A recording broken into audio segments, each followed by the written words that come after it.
আসসালামু আলাইকুম ওরহমতুল্লাহি ওবারাকাতুহু। নাহমাদুহু ওয়া নুসাল্লি আলা রাসূলিহিল কারীম, আম্মা বা'দ। ফাআউযু বিল্লাহি মিনাশ শাইতানির রাজীম। তুরজি মান তাশাউ মিনহুন্না ওয়া তু'বি ইলাইকা মান তাশা। সমস্ত প্রশংসা, সমস্ত গুণগান সেই মহান রব্বুল আলামিনের জন্যে, যিনি আমাদেরকে আজকের এই তাফসিরের দার্সে উপস্থিত হওয়ার তৌফিক দান করেছেন। আলহামদুলিল্লাহ। দুরুদ ও সালাম বর্ষিত হোক মানবতার মুক্তির দূত মুহাম্মদ সাল্লাল্লাহু আলাইহি ওয়াসাল্লামের উপর। সম্মানিত দিনী ভাইয়েরা, আজকে আমরা সূরা আহজাবের 51 থেকে 73 নম্বর আয়াত পর্যন্ত তাফসির করব। তো আজকের মূলত যে বিষয় নিয়ে আলোচনা করা হয়েছে তা হলো রাসূল সাল্লাল্লাহু আলাইহি ওয়াসাল্লামের সাথে সম্পর্কিত কিছু আদব এবং তার পরিবার উম্মাহাতুল মুমিনিনদের সাথে সম্পর্কীয় কিছু আদব রক্ষা করতে হবে আমাদের মুমিনদেরকে। এই আদবগুলো আল্লাহ তাআলা এখানে শিক্ষা দিয়েছেন এবং সেই সাথে পর্দা করতে বলা হয়েছে এবং সেই সাথে অন্যান্য নবীগণ যারা আছেন তাদেরকেও কষ্ট দেওয়া থেকে বিরত থাকা এবং তাদের সাথেও আদব রক্ষা করার বিষয়ে আল্লাহ তাআলা এখানে উল্লেখ করেছেন। প্রথমত মহান রব্বুল আলামিন বললেন, তুরজি মান তাশাউ মিনহুন্না ওয়া তু'বি ইলাইকা মান তাশা। যে রাসূল সাল্লাল্লাহু আলাইহি ওয়াসাল্লামের স্ত্রীগণ তারা কিছু অর্থ সামগ্রী দাবি করেছিলেন যে এই যেভাবে আমরা জীবনযাপন করতেছি এর চেয়ে আরও উন্নতভাবে আমাদের অর্থ, টাকা পয়সা ইত্যাদি যেন আরও বেশি দেওয়া হয় আমাদেরকে, এমন একটা দাবি করেছিলেন রাসূল সাল্লাল্লাহু আলাইহি ওয়াসাল্লামের স্ত্রীগণ। তখন আল্লাহ তাআলা তাদেরকে যে এই পার্থিব জীবন যে আসল জীবন এটা নয়, বরং তোমাদের উচিত পরকালীন জীবনকে প্রাধান্য দেওয়া। তো এই বিষয়ে আল্লাহ তাআলা বেশ কিছু কথা উল্লেখ করেছেন। তার মধ্যে প্রথম কথা হলো তুরজি মান তাশাউ মিনহুন্না ওয়া তু'বি ইলাইকা মান তাশা। আপনি যাকে চান, আপনার এই রমণীদের মধ্য থেকে যাকে চান তাকে আপনি দূরে রাখতে পারেন এবং ওয়া তু'বি ইলাইকা মান তাশা, যাকে চান আপনি তাকে কাছে রাখতে পারেন, আলিঙ্গন করতে পারেন, তার সাথে আপনি রাত্রি যাপন করতে পারেন। তাহলে যাকে ইচ্ছা আপনি তাকে দূরে রাখতে পারেন, রাত্রি যাপন নাও করতে পারেন, আর যাকে ইচ্ছা আপনি আপনার কাছে রাখতে পারেন, রাত্রি যাপন করতে পারেন। অর্থাৎ সম্পূর্ণ ইখতিয়ার রাসূল সাল্লাল্লাহু আলাইহি ওয়াসাল্লামকে দেওয়া হয়েছে। অর্থাৎ আমাদের কিন্তু এই ইখতিয়ার নাই যে আপনি যদি একাধিক বিবাহ করেন তাহলে উভয় স্ত্রীর জন্যেই আলাদা আলাদা রাত্রি নির্ধারণ করতে হয়। অর্থাৎ আপনি যদি এটা স্ত্রীদের উপর ছেড়েও দিতে পারেন, আপনি নিজেও নির্ধারণ করতে পারেন যে প্রত্যেক স্ত্রীর সাথে 3 রাত থাকবেন, পরের 3 রাত আরেক স্ত্রীর সাথে, এইভাবে। অথবা 7 দিন করে বন্টন করতে পারেন, যে এক সপ্তাহ এক স্ত্রীর কাছে, পরের সপ্তাহ আরেক স্ত্রীর কাছে। এই তাকসিম, এই বন্টনটা এটা হলো ওয়াজিব, মুমিনদের জন্যে ওয়াজিব। এই বন্টন করতেই হবে, ন্যায় ইনসাফ প্রতিষ্ঠা করতে হবে। কিন্তু রাসূল সাল্লাল্লাহু আলাইহি ওয়াসাল্লামের জন্যে এটা ওয়াজিব নয়। ওনার ইখতিয়ার আছে, উনি যে কোনো স্ত্রীর কাছে ইচ্ছা করলে থাকতে পারবেন, আর ইচ্ছা করলে তিনি নাও থাকতে পারবেন। তো আল্লাহ তাআলা এই আয়াত অবতীর্ণ করলেন, অর্থাৎ স্ত্রীদেরকে শিক্ষা দেওয়ার জন্য যে এই ইখতিয়ার সম্পূর্ণভাবে রাসূল সাল্লাল্লাহু আলাইহি ওয়াসাল্লামের হাতে, সুতরাং তোমরা সাবধান হও। তো রাসূল সাল্লাল্লাহু আলাইহি ওয়াসাল্লাম কিন্তু এটা করতেন না। তিনি বিভিন্ন সময় দোয়া করতেন যে এই যে বন্টনটা, তিনি বন্টনটা করতেন নিজে। বন্টন সাধারণত 3 দিন, যে এক স্ত্রীর কাছে 3 দিন থাকলে পরের স্ত্রীর কাছে 3 দিন, এইভাবে বন্টনটা ছিল। তো তিনি এই ইনসাফটা প্রতিষ্ঠা করতেন। আবার কোনো সময় 1 দিন করে বন্টন ছিল। সাউদা রাদিয়াল্লাহু আনহা, তিনি তার ওই দিনটা আয়েশা রাদিয়াল্লাহু আনহাকে দিয়েছিলেন, কারণ উনি বয়স্ক হয়ে গেছিলেন, এই কারণে ওই দিনটা আয়েশা রাদিয়াল্লাহু আনহাকে দিয়ে দিয়েছিলেন। তো এই বন্টন করার পর রাসূল সাল্লাল্লাহু আলাইহি ওয়াসাল্লাম বলতেন, আল্লাহুম্মা হাদাল কসমু মিন্নি ফিমা আমলিক ওয়ালা তালুমনি ফিমা লা আমলিক। হে আল্লাহ, এই বন্টনটা আমি নিজে করেছি আমার সাধ্য অনুযায়ী, আমি এই রাত্রি নির্ধারণ করেছি এবং ইনসাফ করার চেষ্টা করতেছি। এটা আমার সাধ্যের মধ্যে আছে, আর যে বিষয় আমার সাধ্যের বাহিরে সেই বিষয়ে তুমি আমাকে তিরস্কৃত করো না, পাকড়াও করো না। অর্থাৎ তার ইখতিয়ার ছিল থাকা এবং না থাকার, কিন্তু তবুও তিনি ইনসাফ করার পরেও আল্লাহ তাআলার কাছে এই দোয়া করতেন যে হে আল্লাহ, আমি আমার সাধ্য অনুযায়ী চেষ্টা করতেছি, সুতরাং তুমি আমাকে তিরস্কৃত করো না। তো আল্লাহ তাআলা এই আয়াতে রাসূল সাল্লাল্লাহু আলাইহি ওয়াসাল্লামের স্ত্রীদেরকে সতর্ক হওয়ার জন্য একটা বার্তা দিলেন, ওয়ামানিব তাগাইতা মিম্মান আজালতা ফালা জুনাহা আলাইক। আর আপনি এই স্ত্রীদের মধ্য থেকে কারো থেকে যদি দূরে থাকেন, দূরে থাকার পর পুনরায় যদি আবার তার কাছে যেতে চান, ফালা জুনাহা আলাইক, আপনার কোনো পাপ নেই। অর্থাৎ এই যে দীর্ঘদিন তার কাছে থাকেন না, এই জন্য আপনার কোনো দোষ নেই। আপনি ইচ্ছা করলে কাউকে দূরে রাখতে পারেন, এরপর পুনরায় যদি আবার চান যে তার কাছে যাবেন, যেতে পারেন। যালিকা আদনা আন তাকাররা আয়ুনুহুন্না ওয়ালা ইয়াহজান্না ওয়া ইয়ারদাইনা বিমা আতাইতাহুন্না। যে এই বিধানটা, অর্থাৎ আপনার হাতে যে ক্ষমতাটা আমি দিলাম, যে আপনার ইচ্ছা যাকে চাবেন কাছে টানতে পারবেন, তার সাথে থাকতে পারবেন, আর যাকে ইচ্ছা দূরে সরিয়ে দিতে পারবেন। অর্থাৎ তালাক না, এখানে উদ্দেশ্য কিন্তু তালাক না। অর্থাৎ আদব শিক্ষা দেওয়ার জন্যে স্ত্রী থেকে দূরে থাকা জায়েজ আছে, যে বিছানা আলাদা করে দাও, যে তুমি তোমার মতো থাকো আলাদা বিছানায়, এটা মানে তাকে একটা শাস্তি দেওয়ার জন্যে, আদব শিক্ষা দেওয়ার জন্য। তো অনুরূপভাবে এখানেও সেই কথাই বলা হয়েছে। তো এই যে ইখতিয়ার রাসূল সাল্লাল্লাহু আলাইহি ওয়াসাল্লামকে দেওয়া হলো, যে আপনি তাদের থেকে দূরেও থাকতে পারবেন, তাদেরকে কাছেও টেনে নিতে পারবেন, এই বিধানটা আমি কেন দিলাম? আন তাকাররা আয়ুনুহুন্না ওয়ালা ইয়াহজান্না ওয়া ইয়ারদাইনা বিমা আতাইতাহুন্না কুল্লুহুন, যেন তাদের চক্ষু শীতল হয় এই বিধানের কারণে, ওয়ালা ইয়াহজান্না, এবং তারাও যেন দুশ্চিন্তাগ্রস্ত না হয়, এবং আপনি তাদেরকে যা দান করবেন, অর্থ সামগ্রী যা দান করবেন, তাতেই যেন তারা সন্তুষ্ট থাকে, যেহেতু এইগুলির ব্যাপারে সম্পূর্ণ ক্ষমতা আপনাকে দেওয়া হয়েছে। সুতরাং এই ক্ষেত্রে আপনি তাদের সাথে যে আচরণ করবেন সেটাই তারা মানতে বাধ্য থাকবে। ওয়াল্লাহু ইয়ালামু মা ফি কুলুবিকুম, আল্লাহ তাআলা জানেন তোমাদের অন্তরে কি আছে। ওয়া কানাল্লাহু আলিমান হালিমা, আর আল্লাহ তাআলা হলেন সর্বজ্ঞ এবং সহনশীল। লা ইয়াহিল্লু লাকান নিসাউ মিন বাদু ওয়ালা আন তাবাদ্দালা বিহিন্না মিন আজওয়াজ। এখানে আবার আল্লাহ তাআলা রাসূল সাল্লাল্লাহু আলাইহি ওয়াসাল্লামের স্ত্রীদের পক্ষে একটা বিধান জারি করলেন। যা আগেরটাই ছিল যে স্ত্রীদেরকে আপনি দূরেও সরিয়ে দিতে পারেন, আবার কাছেও রাখতে পারেন, কিন্তু এখন আরও কঠোর একটা বিধান দিলেন যে স্ত্রীদের পক্ষে, লা ইয়াহিল্লু লাকান নিসাউ মিন বাদু, আজকের পরে থেকে আপনার যে সকল স্ত্রীরা আছে তারা ছাড়া অন্য কোনো স্ত্রী আপনার জন্য হালাল নয়। অর্থাৎ আজকের পরে এই আয়াত অবতীর্ণ হওয়ার পর থেকে আপনি অন্য নতুন কোনো মহিলাকে বিবাহ করতে পারবেন না। যাদেরকে বিবাহ করেছেন, যারা আপনার স্ত্রী হিসেবে আছে, তারাই আপনার দুনিয়াতে এবং পরকালে তারাই আপনার স্ত্রী, অর্থাৎ জান্নাতে এবং দুনিয়াতে তারাই আপনার এক স্ত্রী। নতুন কাউকে আপনি যুক্ত করতে পারবেন না। তো এই বিধানটা কিন্তু স্ত্রীদের পক্ষেই গেছে। ওয়ালা আন তাবাদ্দালা বিহিন্না মিন আজওয়াজ ওয়ালাউ আ'জাবাকা হুসনুহুন, এবং আপনি তাদেরকে পরিবর্তন করে অন্য কোনো মহিলাকে স্ত্রী হিসেবে গ্রহণ করতে পারবেন না, যদিও তাদের চেহারা আপনাকে মুগ্ধ করে। অর্থাৎ অন্য নতুন কোনো মহিলাকে আপনি এদের মধ্য থেকে কাউকে তালাক দিয়ে ওই স্থানে, অর্থাৎ এখন ধরেন 11 জন স্ত্রী, ওই সময় ছিল 10 জন, অর্থাৎ একজন খাদিজা রাদিয়াল্লাহু আনহা মারা গিয়েছিলেন, মক্কাতেই মারা গিয়েছিলেন, তো মদিনাতে 10 জন ছিলেন একসাথে। তো এই 10 জন আপনি সংখ্যাটা ঠিক রেখে যে তাদের মধ্য থেকে একজনকে তালাক দিয়ে তার স্থানে আবার নতুন একজনকে, যাকে আপনার মনোমুগ্ধকর মনে হয়েছে, যার সৌন্দর্য আপনাকে মুগ্ধ করেছে, এমন কোনো রমণীকে তার স্থলাভিষিক্ত করতে পারবেন না। তাহলে এখানে তালাক দেওয়া নিষেধ করা হলো এই দ্বিতীয় অংশে। তাহলে আগের অংশে বলা হলো নতুন কাউকে বিবাহ করতে পারবেন না, আবার এদের থেকে কাউকে তালাকও দিতে পারবেন না। তালাক দিয়ে যে তার স্থানে আরেকজনকে বিয়ে করবেন সেটাও আপনার জন্য নিষিদ্ধ। ইল্লা মা মালাকাত ইয়ামিনুক, তবে যে সকল দাসীরা আপনার মালিকানাধীন তারা ব্যতীত। অর্থাৎ কোনো দাসী যদি আপনার মালিকানায় আসে, তাহলে তাদের সাথে আপনি থাকতে পারবেন, তারা বাদ দিয়ে।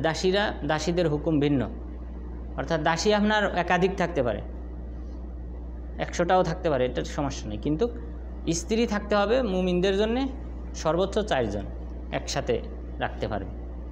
আর রাসূল সাল্লাল্লাহু আলাইহি ওয়াসাল্লামের ক্ষেত্রে একটা সময় ইচ্ছা ছিল, ওনার যে ইখতিয়ার ছিল যে আপনি যে কয়জন ইচ্ছা বিবাহ করতে পারবেন, কিন্তু পরবর্তীতে এক সময় আবার আল্লাহ তাআলা এই আয়াত অবতীর্ণ করে নিষিদ্ধ করে দিলেন যে নতুন কাউকে আপনি বিয়ে করতে পারবেন না এবং কাউকে তালাকও দিতে পারবেন না। ওয়া কানা আল্লাহু আলা কুল্লি শাইইন রাকিবা, নিশ্চয়ই এবং আল্লাহ তাআলা হলেন সব বিষয় পর্যবেক্ষণকারী, সব কিছু দেখেন। ইয়া আইয়ুহাল্লাযীনা আমানু লা তাদখুলু বুয়ুতান নাবিয়্যি ইল্লা আইয়ুযানা লাকুম ইলা তাআম। এখানে মুমিনদেরকে আদব শিক্ষা দেওয়া হচ্ছে যে রাসূল সাল্লাল্লাহু আলাইহি ওয়াসাল্লাম একদা সাহাবাদেরকে তার বাসায় ডেকেছিলেন। ডাকার পর সাহাবাগণ তার বাসায় গিয়ে খাবার খাওয়ার জন্য আগে থেকেই অপেক্ষা করতেছিলেন, অনেক আগে থেকে অপেক্ষা করতেছিলেন। সবাই বসে ওখানে আড্ডা দিতেছিলেন, গল্প করতেছিলেন। এরপর খাবার খাওয়ার পরেও আবার তারা বসে গল্প করতেছিলেন, আড্ডা দিতেছিলেন। তখন আল্লাহ তাআলা এই আয়াত অবতীর্ণ করলেন যে ইয়া আইয়ুহাল্লাযীনা আমানু লা তাদখুলু বুয়ুতান নাবিয়্যি ইল্লা আইয়ুযানা লাকুম ইলা তাআম। ওয়ালাইকুম আসসালাম ওয়া রাহমাতুল্লাহ।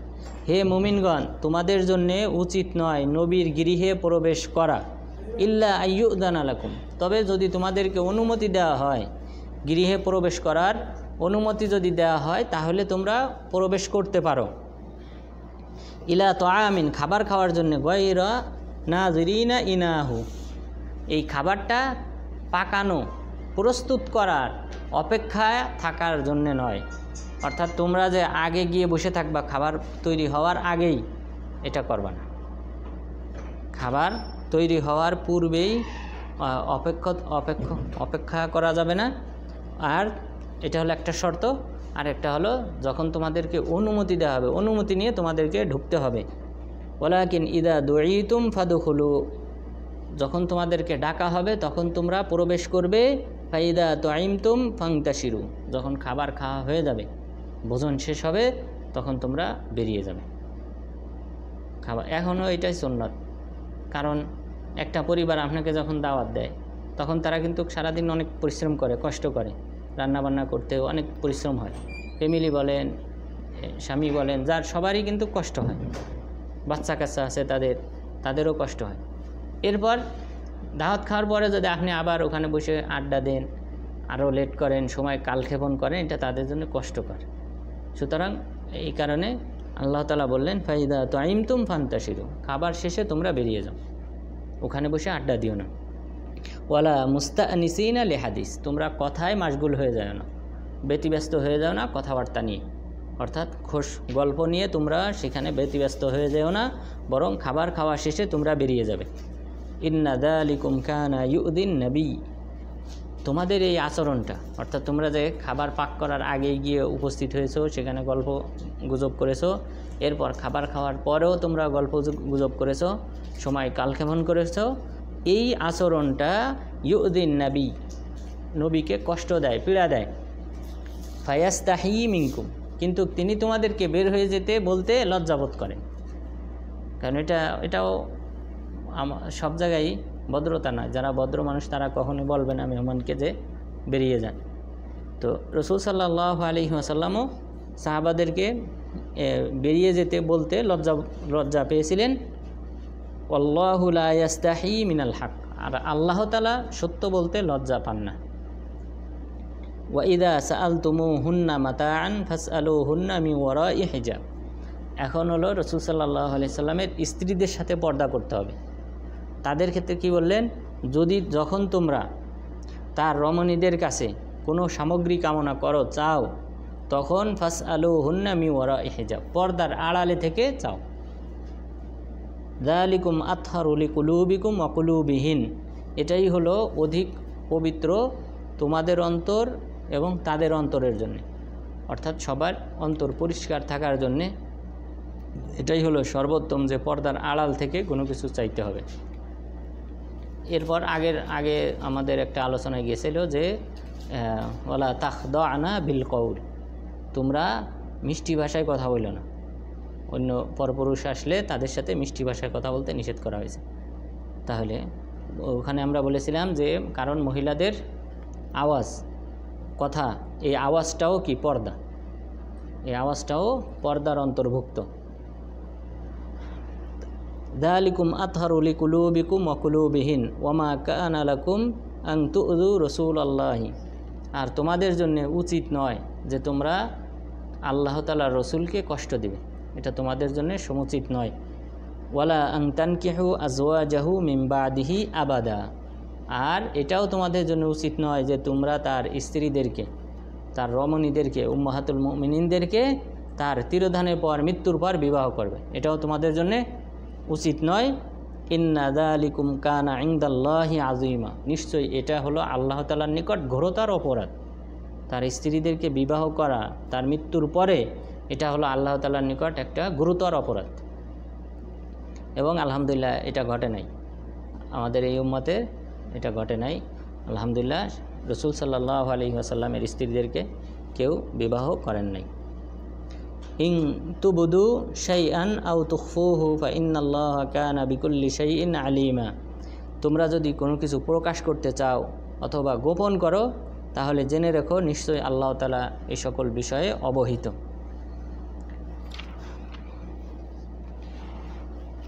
এরপর লা জুনাহা আলাইহিন্না ফি আবাইহিন্না। এরপর এখন যাদের সাথে দেখা করা জায়েজ, যে সকল মহিলাদের জন্য যারা মাহরাম কারা, তাদের কথা আল্লাহ তাআলা উল্লেখ করেছেন। লা জুনাহা আলাইহিন্না ফি আবাইহিন্না, তাদের জন্য অপরাধ নয় পর্দা না করাটা তাদের পিতৃপুরুষদের সাথে, অর্থাৎ পিতার উপরে যদি দাদা জীবিত থাকে, দাদার বাপ যদি জীবিত থাকে, এইভাবে উপরে যারা যাবে তারা সবাই কি, সবার সাথে দেখা করা জায়েজ, মাহরাম, তারা সবাই মাহরাম, বাবা, দাদা এবং তার উপরে যদি কেউ জীবিত থাকে তারাও মাহরাম। ওয়ালা আবনা ইহিন, এবং তাদের সন্তানরা, তাহলে ছেলের সাথে পর্দা নেই। ওয়ালা ইখওয়ানিহিন, এবং তাদের ভাইদের সাথেও যদি তারা পর্দা না করে তাহলে কোনো সমস্যা নেই। ওয়ালা আবনা ইখওয়ানিহিন, এবং তাদের ভ্রাতুষ্পুত্র যারা আছে অর্থাৎ ভাইয়ের ছেলেরা, তাদের সাথেও পর্দা নেই, ভাতিজাদের সাথে পর্দা নেই। ওয়ালা আবনা, এবং তাদের বোনদের যে সন্তান আছে, অর্থাৎ ভাগ্নেদের সাথেও, কারণ খালাকে বিবাহ করা কি হারাম, খালাকে বিবাহ করা হারাম, তো খালার জন্যও ভাগ্নেরা হলো মাহরাম। ওয়ালা নিসা ইহিন, এবং অন্যান্য যে মহিলারা আছে তাদের সাথে দেখা করাতে কোনো অপরাধ নেই। এখানে এই আয়াতের ক্ষেত্রে দুইটা অর্থ, আলেমগণ দুইটা অর্থ উল্লেখ করেছেন। একটা অর্থ হলো ওয়ালা নিসা ইহিন্না, অর্থাৎ রাসূল সাল্লাল্লাহু আলাইহি সাল্লামের স্ত্রীদের মতো অনুরূপ মহিলা বলতে বোঝানো হয়েছে মুসলিম কোনো রমণী, মুসলিম নারীদের সাথেও মুসলিম নারীরা দেখা করতে পারবে, অর্থাৎ পর্দা করা তাদের জন্য প্রয়োজন নেই, এটা একটা অর্থ। তাহলে আরেকটা অর্থ হবে যে কাফের, তাহলে এই কথা অনুযায়ী বোঝা যায় যে কাফের মহিলা যদি হয় তাহলে তাদের সাথে পর্দা করতে হবে। আর আরেকটা মতামত যেটা অধিকাংশ মুফাসসিরিনগণ বলেছেন, সেটা হলো যে কোনো মহিলা, কাফের হোক অথবা মুসলিম হোক, যে কোনো মুসলিম রমণীদের সাথে বা কাফের রমণীদের সাথে মুসলিম রমণীরা দেখা করতে পারবে, তাদের সাথে পর্দা করা কোনো প্রয়োজন নেই। এটাই অধিকাংশ মুফাসসিরিনদের মত। ওয়ালা নিসা ইহিন্না, অর্থাৎ তাদের মতো অনুরূপ মহিলা বলতে বোঝানো হয়েছে মহিলা শ্রেণীদের সাথে মহিলারা দেখা করতে পারে, তাদের পর্দা করার প্রয়োজন নেই। ওয়ালা মা মালাকাত আইমানুহুন, এবং তাদের মালিকানাধীন দাসদাসী, তাদের সাথেও তারা দেখা করতে পারবে, পর্দা নেই। ওয়াত্তাকাইনাল্লাহ, এবং তোমরা আল্লাহ তাআলাকে ভয় করো। ইন্নাল্লাহা কানা আলা কুল্লি শাইইন শাহিদা, নিশ্চয়ই আল্লাহ তাআলা সব কিছু পর্যবেক্ষণ করেন, দেখেন। তাহলে এই আয়াতে কাদের কথা বলা হলো? যে পিতা, সন্তান, ভাই, ভাতিজা এবং ভাগ্নে এবং সাধারণ মহিলা, এদের সাথে দেখা করা জায়েজ আছে, এবং সেই সাথে দাসদাসী, এদের সাথে দেখা করতে পারবে। এটা রাসূল সাল্লাল্লাহু আলাইহি সাল্লামের স্ত্রী এবং অন্যান্য মুমিনদের স্ত্রীরা তারাও এই সকল শ্রেণীর লোকদের সাথে দেখা করতে পারবে। ইন্নাল্লাহা ওয়া মালাইকাতাহু ইউসাল্লুনা আলান নবী। এরপর এটা রাসূল সাল্লাল্লাহু আলাইহি ওয়াসাল্লামের একটা বিরাট একটা ফজিলত যে ইন্নাল্লাহা ওয়া মালাইকাতাহু ইউসাল্লুনা আলান নবী, নিশ্চয়ই আল্লাহ তাআলা রহমত বর্ষণ করেন আর ফেরেশতাগণ দোয়া করেন, ইস্তেগফার কামনা করেন রাসূল সাল্লাল্লাহু আলাইহি ওয়াসাল্লামের জন্য। এটা হলো বিরাট একটা ফজিলত। ইয়া আইয়ুহাল্লাযীনা আমানু সাল্লু আলাইহি ওয়া সাল্লিমু তাসলিমা। সুতরাং হে মুমিনগণ, তোমরাও রাসূল সাল্লাল্লাহু আলাইহি ওয়াসাল্লামের উপর দুরূদ পাঠ করো এবং সালাম পাঠাও, অর্থাৎ আমাদেরকেও দুরূদ পাঠ করতে হবে। দুরূদ বলতে দুরূদ ইব্রাহিম, এটাই শ্রেষ্ঠ দুরূদ। আল্লাহুম্মা সাল্লি আলা মুহাম্মদ ওয়া আলা আলি মুহাম্মদ কামা সাল্লাইতা আলা ইব্রাহিম ওয়া আলা আলি ইব্রাহিম ইন্নাকা হামিদুম মাজিদ। আল্লাহুম্মা বারিক আলা মুহাম্মদ ওয়া আলা আলি মুহাম্মদ কামা বারাকতা আলা ইব্রাহিম ওয়া আলা আলি ইব্রাহিম ইন্নাকা হামিদুম মাজিদ। এটাই হলো দুরূদ ইব্রাহিম। এটার শব্দের মধ্যে কিছু কোনো জায়গায় চেঞ্জ আছে। আলা আজওয়াজি মুহাম্মদ, আলা আজওয়াজিহি ওয়া যুররিয়াতিহি, এরকম শব্দ আছে যে রাসূল সাল্লাল্লাহু আলাইহি ওয়াসাল্লামের স্ত্রীদের উপর, তার সন্তানদের উপর। কিন্তু আল শব্দ আম্মা সাল্লি আলা মুহাম্মদ, আল শব্দ মানেই স্ত্রী, ছেলে মেয়ে সবাই। সুতরাং কোনো জায়গায় শব্দ চেঞ্জ হইলেও মূল উদ্দেশ্য একই, অর্থ এক। তাহলে এই দুরূদ ইব্রাহিমটা আমাদেরকে বেশি বেশি পাঠ করতে হবে। এরপরে বলা হয়েছে ওয়াসাল্লিমু তাসলিমা, সালাম দিতে হবে। তো এটা মৃত্যুর আগেও জায়েজ ছিল, এখনও জায়েজ, মৃত্যুর পরেও সালাম দেওয়া যায়। মৃত্যুর পরে এখন সালাম যদি কেউ রওজার পাশ দিয়ে অতিক্রম করেন, অর্থাৎ ওখানে কবরের পাশ দিয়ে যদি যান, তাহলে আসসালামু আলাইকা ইয়া রাসূলুল্লাহ এটা বলবেন, আসসালামু আলাইকা ইয়া রাসূলুল্লাহ। সালামেরটা বলতেছি যেহেতু, তাহলে এটা আব্দুল্লাহ ইবনে উমর রাদিয়াল্লাহু আনহু এবং আনাস বিন মালিক রাদিয়াল্লাহু আনহু এই দুইজন সাহাবী থেকে বর্ণিত হয়েছে যে তারা যখন কবর অতিক্রম করতেন, কবর জিয়ারত করতেন, তখন তারা কি করতেন? সালাম দিতেন এই শব্দ বলে, আসসালামু আলাইকা ইয়া রাসূলুল্লাহ। ইয়া শব্দটা হলো নিকটবর্তীর ক্ষেত্রে বোঝায়। তো যেহেতু ওখানে কাছে গিয়ে সালাম দেওয়া হয়, সুতরাং সেই হিসেবে ইয়া শব্দটা এখানে ব্যবহার করতে পারে। কিন্তু এখন আমরা যারা দূরে আছি তারা আসসালামু আলা রাসূলিল্লাহ, আমরা এইভাবে বলবো যে আসসালামু আলা রাসূলিল্লাহ, যে রাসূল সাল্লাল্লাহু আলাইহি ওয়াসাল্লামের উপর আল্লাহ তাআলার শান্তি বর্ষিত হোক, এটা বলতে হবে। কোনো ব্যক্তি যদি একবার সালাম দেয়, তাহলে আল্লাহ তাআলা তার উপর 10 বার রহমত বর্ষণ করেন। কেউ যদি একবার দুরূদ পাঠ করে, আল্লাহ তাআলা তার উপর 10 বার রহমত বর্ষণ করেন। তো এইভাবে এরপর এক সাহাবী রাসূল সাল্লাল্লাহু আলাইহি ওয়াসাল্লামকে বললেন, হে আল্লাহর রাসূল, আমি আপনার জন্যে দুরূদ পাঠ করতে চাই দিনের অর্ধেক সময়। বললেন যদি তুমি আরও বেশি করো তাহলে আরও ভালো। তখন বললেন যে তাহলে আমি দিনের 3 ভাগের 2 ভাগই আপনার উপর কী করব? দুরূদ পাঠ করব। বললেন যদি তুমি আরও বেশি করো তাহলে তোমার জন্য আরও কল্যাণকর। তখন বললেন সারাদিন আমি আপনার উপর দুরূদ পাঠ করব। তাহলে দুরূদ পাঠ করাটা এটা যে কোনো সময় যে কোনো মুহূর্তে জায়েজ। আর রাসূল সাল্লাল্লাহু আলাইহি ওয়াসাল্লাম বলেছেন, ইন্না লিল্লাহি মালাইকাতান সাইয়াহিন ইউবাল্লিগুনি আন উম্মতি আসসালাম, যে আল্লাহ তাআলার অসংখ্য ফেরেশতা রয়েছে যারা পুরো পৃথিবীতে ছড়িয়ে ছিটিয়ে আছে, এবং যখন কোনো বান্দা সালাম দেয়, দুরূদ পাঠ করে, তখন এই সকল ফেরেশতাগণ রাসূল সাল্লাল্লাহু আলাইহি ওয়াসাল্লামের কাছে পৌঁছে দেন। তাহলে আমাদের উচিত না যে কাজটা বাংলাদেশে অনেকে করে থাকে, যে সৌদি আরবে যারা আসে তখন তাদেরকে বলে দেয় যে তুমি রাসূল সাল্লাল্লাহু আলাইহি সাল্লামকে আমার পক্ষ থেকে সালাম দিও। এটা বলা উচিত না, কারণ আপনি যেখানে আছেন সেখান থেকেই কী করবেন? সালাম দেবেন, দুরূদ পাঠ করবেন, ফেরেশতাগণ পৌঁছায় দেবেন এবং রাসূল সাল্লাল্লাহু আলাইহি সাল্লাম উত্তর দেন। আল্লাহ তাআলা তার রূহটাকে ফিরিয়ে দেন এবং তিনি তার উত্তর দেন, প্রতি উত্তর দেন। তাহলে এটা একটা রাসূল সাল্লাল্লাহু আলাইহি ওয়াসাল্লামের একটা বিরাট একটা হক, যেটা আমাদের উম্মতের উপর এখনও আবশ্যক, করণীয়, যে তারা তার তিরোধানের পর সালাম দেবে, দুরূদ পাঠ করবে। এটা আমাদের জন্য একটা অন্যতম একটা করণীয়। এরপর অন্যতম করণীয় হলো ইত্তেবা করা, তার আনুগত্য করা। তিনি যা বলে গেছেন, যা করেছেন, সেগুলি সেই অনুযায়ী করা, আমল করা।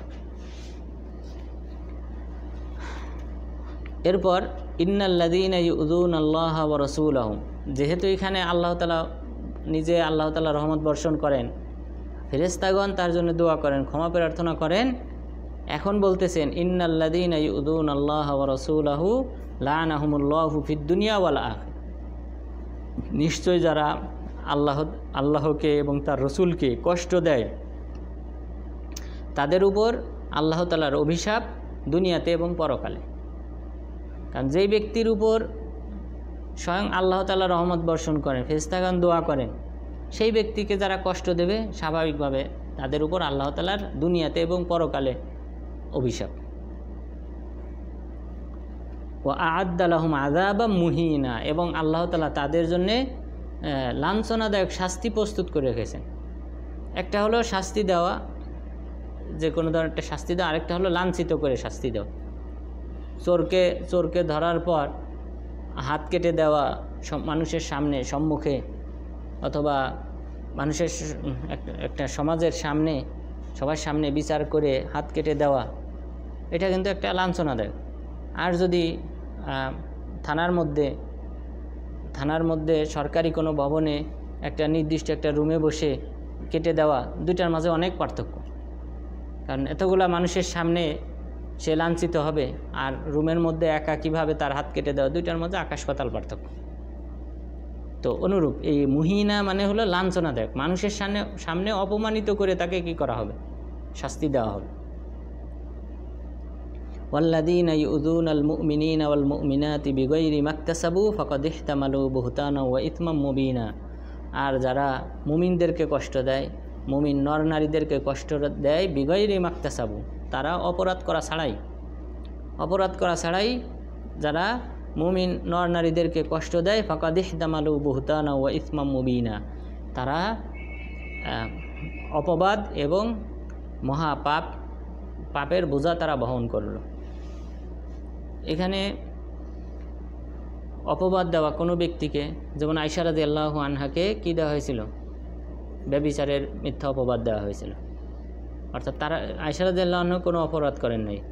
তারপর সফওয়ান রাদিয়াল্লাহু আনহু, যার সাথে এই অপবাদটা দেওয়া হয়েছিল, তিনিও কোনো অপরাধ করেন নাই, কিন্তু তবুও এই কুৎসাটা রটিয়েছিল মুনাফিকরা। তো আল্লাহ তাআলা বললেন, যারা মুমিনদেরকে কষ্ট দেয়, তারা অপরাধ না করা সত্ত্বেও তারা একটা বিশাল একটা অপরাধ করলো, অপবাদ দিল এবং মহা অন্যায় কাজ করলো। এরপর আল্লাহ তাআলা পর্দার আয়াত সম্পর্কে বললেন, ইয়া আইয়ুহান নাবিয়্যু কুল্লি আজওয়াজিকা ওয়া বানাতিকা ওয়া নিসাইল মুমিনিনা ইউদনিনা আলাইহিন্না মিন জালাবিবিহিন, হে নবী আপনি বলুন আপনার স্ত্রীদেরকে, আপনার মেয়েদেরকে এবং মুমিনদের স্ত্রীদেরকে, মুমিন নারীদেরকে আপনি বলেন, ইউদনিনা আলাইহিন্না মিন জালাবিবিহিন, তারা যেন তাদের শরীর ঢাকে কাপড়ের মাধ্যমে, অর্থাৎ সেটা জিলবাব যেটা হয় মুখ ঢাকা এবং বক্ষাদেশ ঢাকা, মুখসহ এই বক্ষাদেশ ঢাকবে এমন কাপড় যেন তারা পরিধান করে। এটাকেই পর্দার আয়াত বলা হয়। যে আয়াতটা পর্দার আয়াত বলা হয়, যে পর্দার আয়াত অবতীর্ণ হওয়ার আগে কিন্তু পর্দা ছিল না। রাসূল সাল্লাল্লাহু আলাইহি ওয়াসাল্লামের স্ত্রীদেরকেও অন্যরা দেখত এবং পর্দা ছিল না আর কি, ইসলামী যে পর্দা সেটা ছিল না। তো সেই হিসেবে সফওয়ান রাদিয়াল্লাহু আনহু তিনি কিন্তু আয়েশা রাদিয়াল্লাহু আনহাকে চিনতে পেরেছিলেন। জাহিলি যুগে বা এই পর্দার আয়াত অবতীর্ণ হওয়ার পূর্বে তাকে দেখেছিলেন, সেই হিসেবে তিনি চিনতে পেরেছিলেন। তো এই আয়াতটাকেই বলা হয় পর্দার আয়াত। যে পর্দার আয়াত যে অবতীর্ণ হয় প্রথম, সেটা ছিল এই আয়াতটা, যে আপনি মুসলিম রমণীদেরকে বলবেন যেন তারা জিলবাব পরিধান করে, অর্থাৎ যার মাধ্যমে তাদের চেহারা থেকে নিয়ে বক্ষাদেশ ঢেকে যায় এমন কাপড় যেন তারা পরিধান করে। যালিকা আদনা আইয়ুরফনা ফালা ইউযাইন, এটাই হলো আদনা আইয়ুরফনা ফালা ইউযাইন, এটাই হলো তাদেরকে চিনার অন্যতম একটা মাধ্যম। ফালা ইউযাইন, ফলে তাদেরকে কষ্ট দেওয়া হবে না। অর্থাৎ যদি কেউ এই পর্দাটা করে তাহলে বুঝতে হবে সে হলো স্বাধীন রমণী, সে দাসী না। অর্থাৎ দাসীরা মানুষ কষ্ট দেবে যে দাসী মনে করে, অথবা যে সে হয়তো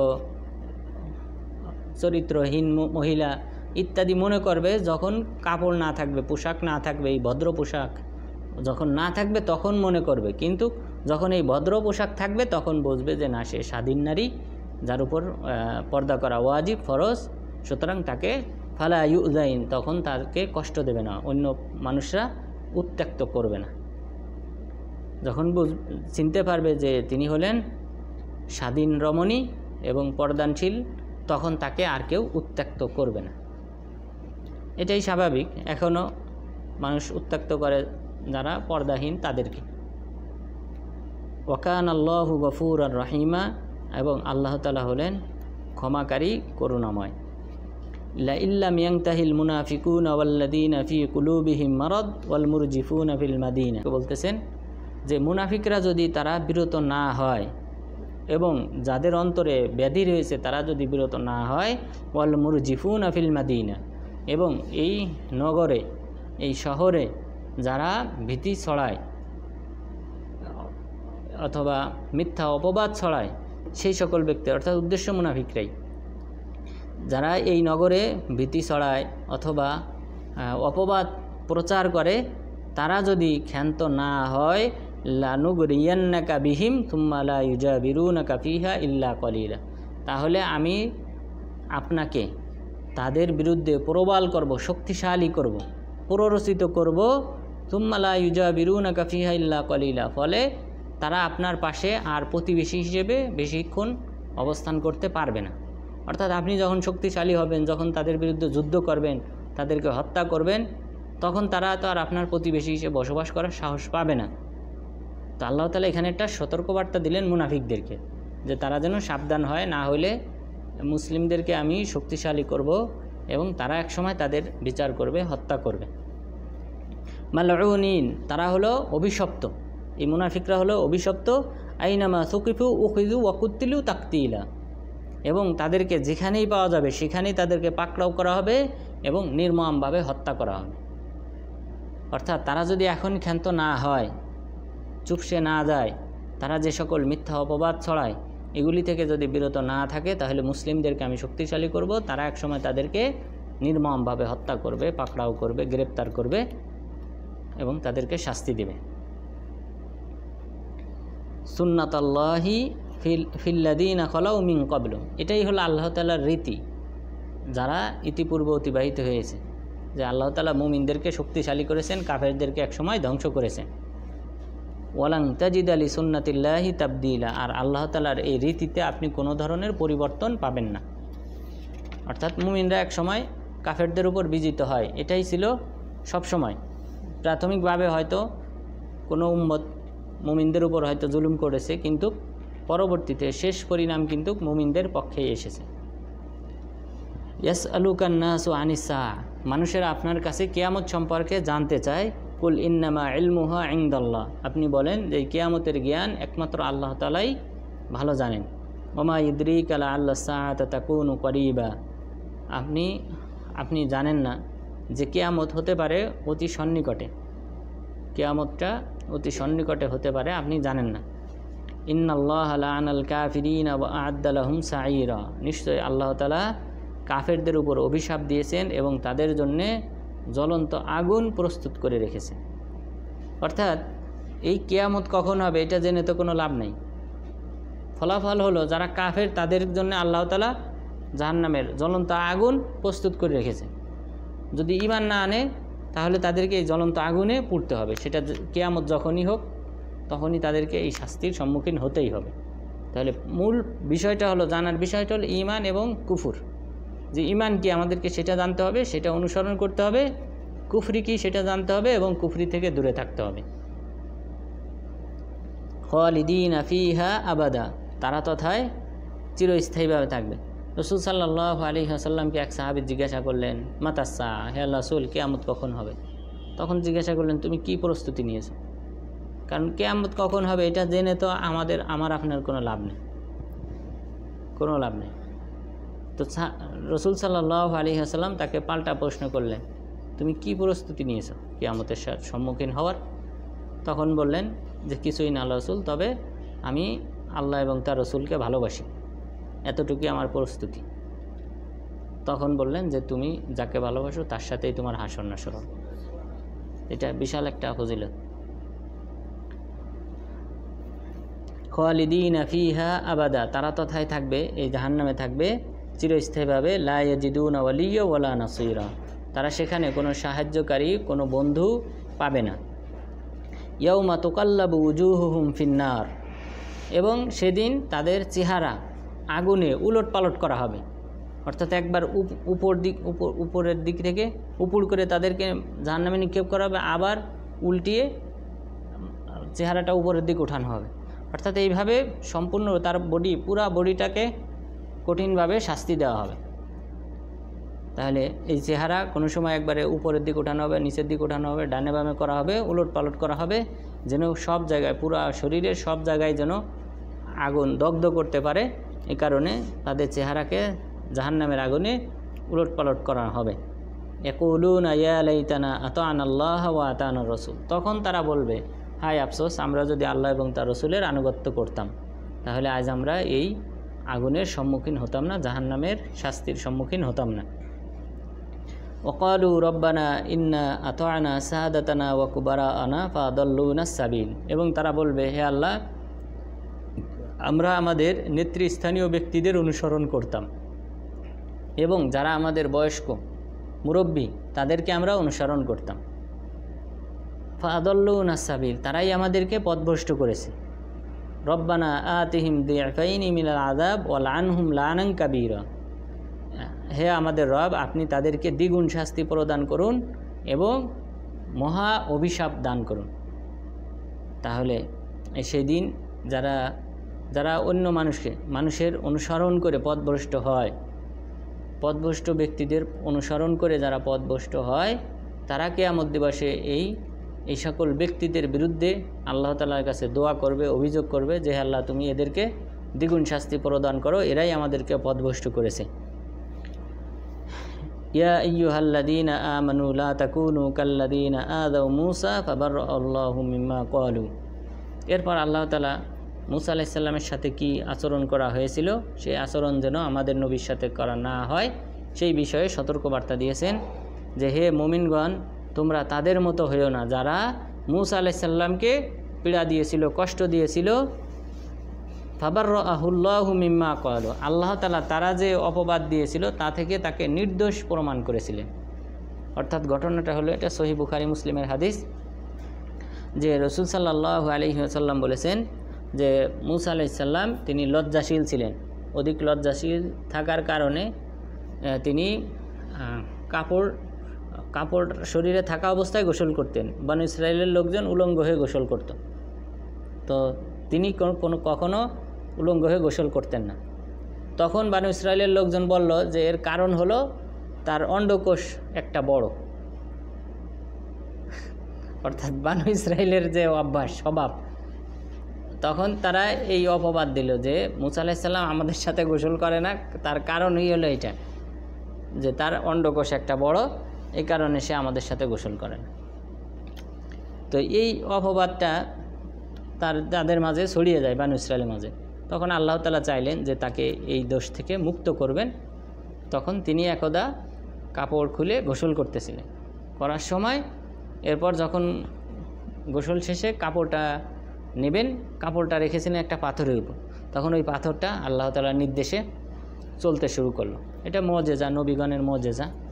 পাথরটা নিজেই চলতে শুরু করলো, আর মূসা আলাইহিস সালাম ওই পাথরের পিছে পিছে ছুটতে শুরু করলেন কাপড়টা ধরার জন্য, এবং তার হাতে লাঠি ছিল, এই লাঠি দিয়ে পাথরটাকে প্রহার করতেছিলেন, এবং 5 থেকে 7টি দাগ পড়ে যায় এই পাথরের উপর, যা রাসূল সাল্লাল্লাহু আলাইহি সাল্লাম বলেছেন। এরপর পাথরটা এমন জায়গায় গিয়ে থামে যেখানে বনী ইসরাইলের মজলিস হচ্ছিল, বৈঠক হইতেছিল। সেই বৈঠকের মধ্যে গিয়ে পাথরটা থেমে যায়। থেমে যাওয়ার পর মূসা আলাইহিস সালাম কাপড় নিলেন, কাপড় পরলেন। তো তখন বনী ইসরাইল লোকজন দেখতে পেল যে না, তার সৃষ্টিগত কোনো ত্রুটি নাই, আল্লাহ তাআলা তাকে পূর্ণ রূপ দিয়ে পূর্ণাঙ্গ মুকাম্মাল করে আল্লাহ তাআলা তাকে সৃষ্টি করেছে। তখন আল্লাহ তাআলা এই আয়াতটা অবতীর্ণ করলেন যে, হে মুমিনগণ, তোমরাও মূসা আলাইহিস সালামকে যেভাবে কষ্ট দেওয়া হয়েছিল এরকম কষ্ট তোমাদের নবীকে দিও না, যে কষ্ট থেকে, যে পীড়া থেকে আল্লাহ তাআলা পরবর্তীতে মূসা আলাইহিস সালামকে মুক্ত করেছিলেন। ওয়া কানা ইনদাল্লাহি ওয়াজিহা, আর তিনি হলেন আল্লাহ তাআলার নিকট মর্যাদাবান। মুসা আলাইহিস সালাম হলেন আল্লাহ তাআলার নিকট একজন মর্যাদাবান নবী। ইয়া আইয়ুহাল্লাযীনা আমানুত্তাকুল্লাহা ওয়া কুলু কাওলান সাদীদা, হে মুমিনগণ তোমরা আল্লাহ তাআলাকে ভয় করো এবং সঠিক কথা বলো। ইউসলিহ লাকুম আমালাকুম, বিনিময়ে আল্লাহ তাআলা তিনি তোমাদের ত্রুটিগুলি, তোমাদের আমলের ত্রুটিগুলি সংশোধন করে দিবেন। অর্থাৎ আমরা যে আমল করি সব আমলে যে আমরা পূর্ণাঙ্গ সব পাই তা না। আমাদের যে ইখলাস, বিনয়িতা, নামাজে দাঁড়ালেই বোঝা যায় যে অনেক কিছু, বাহিরের অনেক কিছু মনে পড়ে, যে কারণে অবশ্যই সব কম হয়। যে যত বেশি আউট হিসাবগুলো এই নামাজের মধ্যে করবে তার তত কী হবে, খুশু বিনয়িতা কম, তার সওয়াবের পরিমাণও কী হবে, কম হবে। তো এই যে জাতীয় ত্রুটি, ভুল ত্রুটি আছে, এই ভুল ত্রুটি আল্লাহ তাআলা সংশোধন করে দিবেন। মুক্তি পাওয়ার জন্য যা প্রয়োজন সেটা আল্লাহ তাআলা করবেন যদি আমরা আল্লাহ তাআলাকে ভয় করি এবং সঠিক কথা বলি। তাহলে ইউসলিহ লাকুম আমালাকুম ওয়া ইয়াগফির লাকুম যুনুবাকুম, এবং আল্লাহ তাআলা তোমাদের পাপকে ক্ষমা করবেন।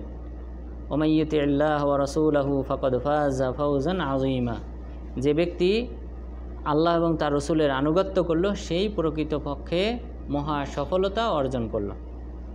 ইন্না আরাদনাল আমানাতা আলাস সামাওয়াতি ওয়াল আরদি ওয়াল জিবাল ফাআবাইনা ইয়াহমিলনাহা ওয়াশফাকনা মিনহা ওয়া হামালাহাল ইনসান।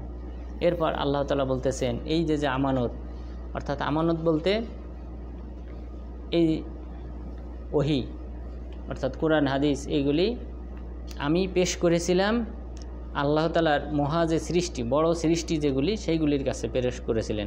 প্রথমে আসমানগুলির উপর আল্লাহ তাআলা পেশ করেছিলেন যে তোমরা, আমি কিছু বিধিবিধান দেব, যে বিধিবিধান তোমরা পালন করবা, বিনিময়ে তোমাদেরকে সওয়াব দেওয়া হবে এবং তোমাদেরকে এর বিনিময়ে জান্নাতের নিয়ামত দেওয়া হবে। আর যদি এই বিধিবিধান অমান্য করো তাহলে জাহান্নামে শাস্তি দেওয়া হবে। এখন দেখো তোমরা মানবে কিনা। ইখতিয়ার দিয়েছিলেন, মানে আবশ্যক করেন নাই তাদের উপর। তাহলে কার উপর এই প্রস্তাব দিয়েছিলেন আল্লাহ তাআলা, পেশ করেছিলেন আকাশ, আসমানের উপর। এরপর ওয়াল আর, জমিনকে আল্লাহ তাআলা এই প্রস্তাব দিয়েছিলেন। ওয়াল জিবাল, পাহাড় পর্বতকে প্রস্তাব দিয়েছিলেন। ফাআবাইনা ইয়াহমিলনাহা, তারা এই দায়িত্ব নিতে অস্বীকার করেছিলেন।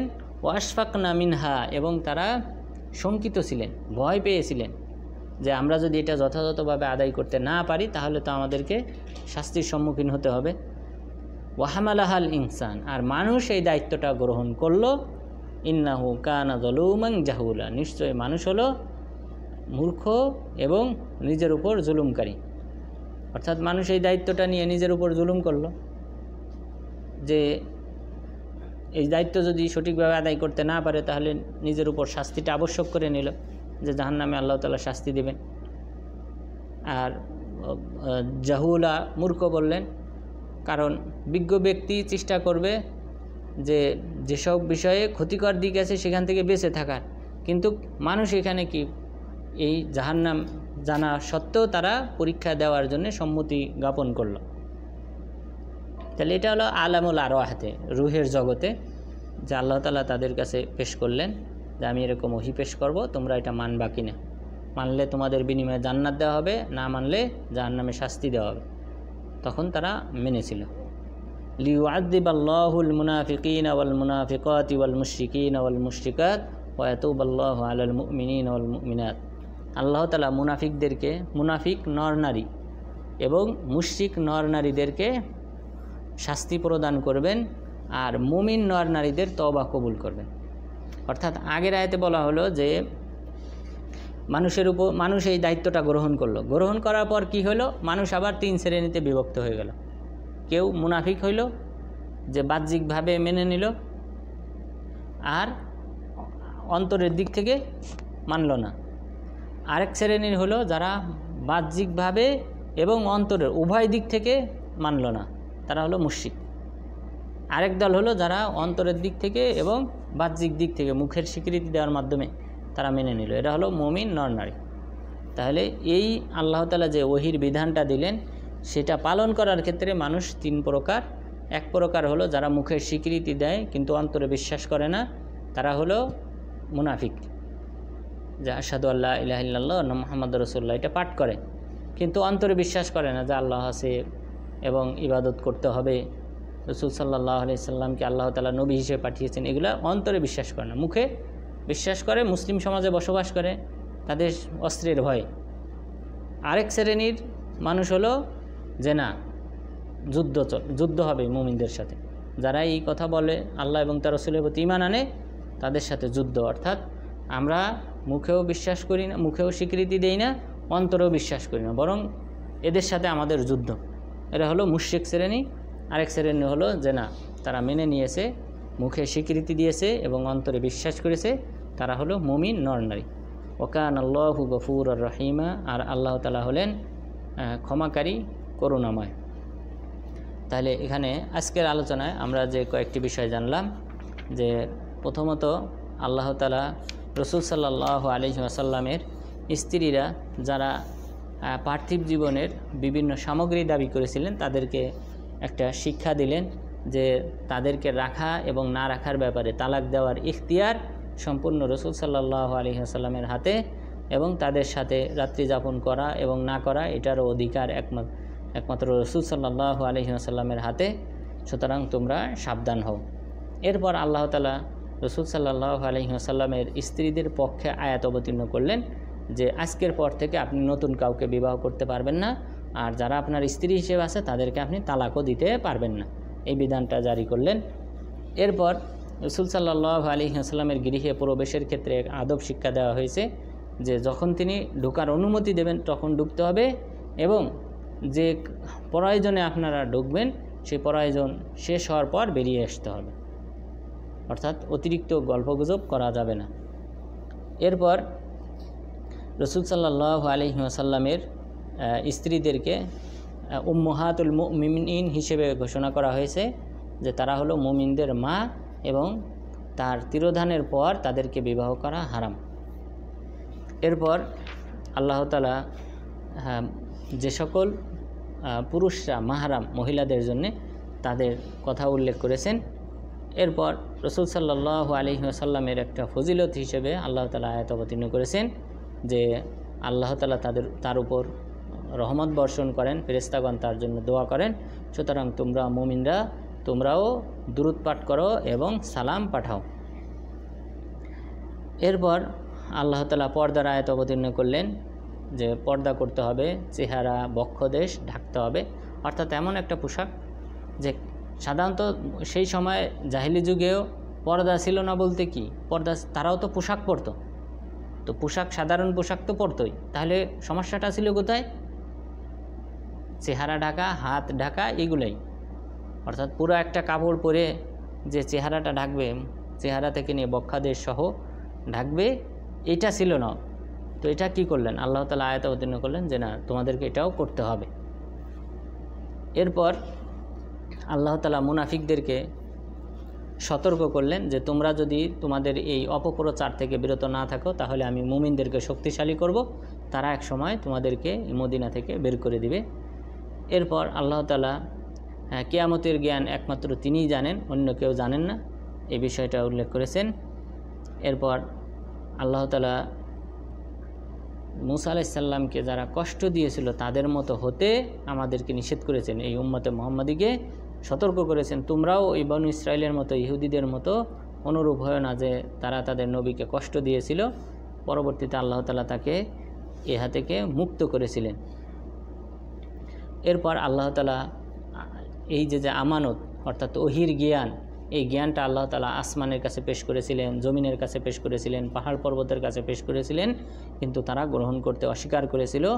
সর্বশেষ মানুষরাই গ্রহণ করেছিল, কিন্তু মানুষরাও তারা যথাযথভাবে আদায় করে নাই। তাদের মধ্যেও তিনটা শ্রেণীতে বিভক্ত হয়েছে, কেউ মুনাফিক, কেউ মুশরিক, আবার কেউ মুমিন। তো আল্লাহ তাআলা যেন আমাদেরকে এই আয়াতে আল্লাহ তাআলা যে কয়েকটি বিধানের কথা বললেন, বিশেষ করে পর্দার বিধান, আল্লাহ তাআলা যেন আমাদের সবার ফ্যামিলিতে, পরিবারে এবং আমাদের সমাজে যেন এই পর্দাটা যথাযথভাবে প্রতিষ্ঠা করার তৌফিক দান করেন, এবং এর মাধ্যমে যেন আমাদের সমাজে অন্যায় অশ্লীল কাজ যেন দূরীভূত করার তৌফিক দান করেন। আমিন। আকুলু কাউলি হাদা ওয়াস্তাগফিরুল্লাহ লি ওয়া লাকুম ওয়া লিসাইরিল মুসলিমিন।